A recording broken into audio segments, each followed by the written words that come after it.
of people don't know that Manila was actually like a subcontracted to Mexico. We were not a colony of Spain.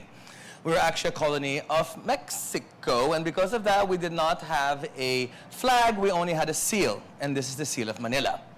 So the top part is a king, the middle part is Intramuros itself, and the bottom part is a chimera, a merlion, a symbol of illusion. You'll probably know this as also the logo of Malacanang Palace, but you'll also know it as the logo of San Miguel Beer. And that's why everybody is familiar with this. And it's easy to tell the origin or history of a Philippine place if you just listen to the name. Now, fellow Filipinos, we know that Manila comes from two words in Tagalog, right? And those words are May, Nilad, which means that there are flowers by the Pasig River. May means there are, and Nila is the name of the water, of the flower by the Pasig River. What's the name of this place? It's so itchy. Makati, very good. This place, it's so dark. Diliman. It's so small. Munting. It's so short. Pandak. Okay. So if it's in Tagalog or any local language, it's most likely named before the coming of the Spanish. And then the Spanish come along and they bring Catholicism, and now we have places like Santiago, San Diego, San Agustin, Santa Ana, Santa Elena, San Isidro, Santa Isabel. Any place named after a santo or a santa was probably named by the people who brought those santos to us. And then the Americans come along in 1898, and now we have places with names like Forbes Park, McKinley Road, Taft Avenue, Dewey Boulevard, MacArthur Park, and we have a Beverly Hills in Antipolo. And we've got a New York in Cubao, which just shows you by the names of the places in the Philippines, you can see our history. And if we speak Filipino, and we speak some of us here speak Filipino.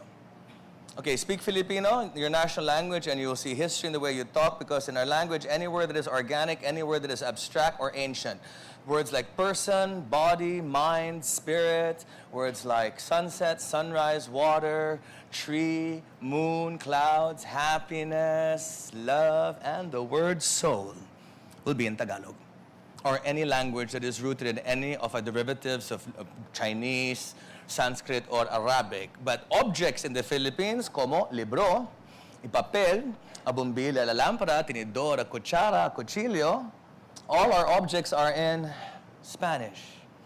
Because maybe they brought over the objects into our organic society. And then the Americans come along, and then the word Kodak is not a brand, we use it as a verb. Kodak me, or Kodak you. Get together because it's Kodak and time, which shows the concept of photography came the same time as the Kodak Corporation of America. Or if a Filipino needs to order Pepsi, we use the word Coke, because Coke is our word for any soft drink. Just as every refrigerator is every copier is every tissue is and every toothpaste will be, and there you go. Even through the way we speak, you can see our history. And let's begin in the year 1571 in Manila, when a Spanish conquistador named Miguel Lopez de Legazpi arrived on the shores of Manila Bay. And Miguel found, right where Intramuros is located, a settlement of around 10,000 Muslims. Because we were Islamic before we turned Catholic. And that is one of the reasons why the King of Spain flipped out, because they had just finished fighting the Moros at the Alhambra at Granada, no? And then they come to the Philippines, and there are Moros here too. And so there's us who proved the world is round.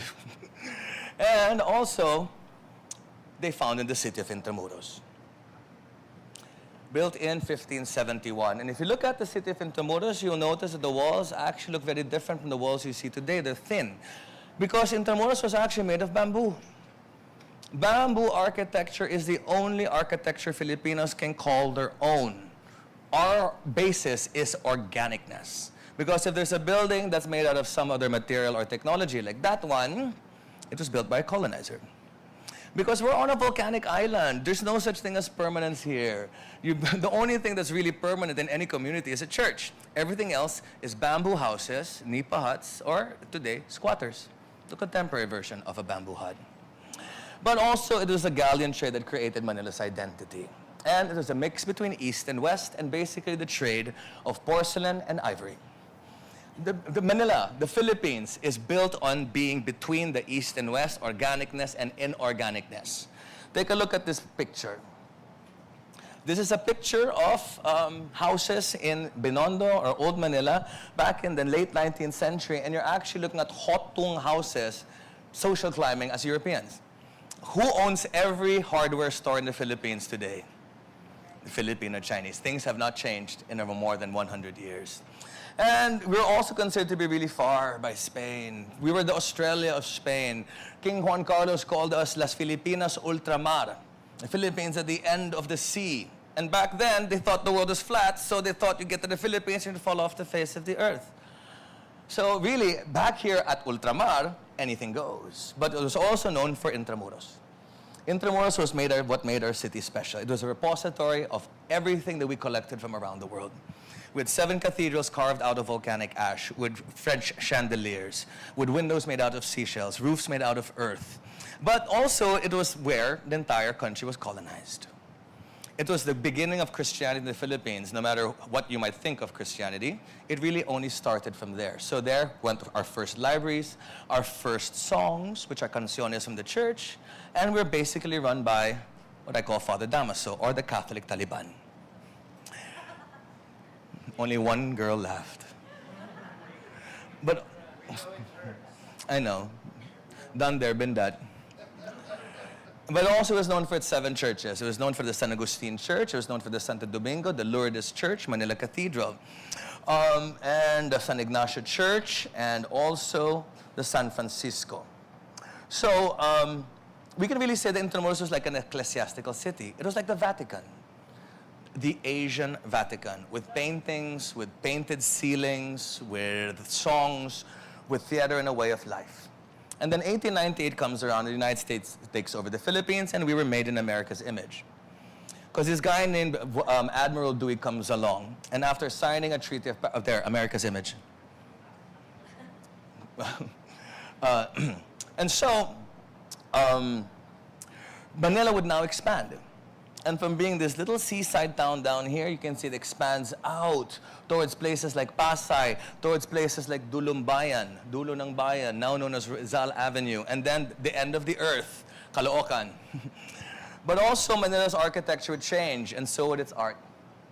Because now with all of this expansion, trade would change, and no longer were Chinese goods coming here going to the west, but Western goods were coming here going towards the east.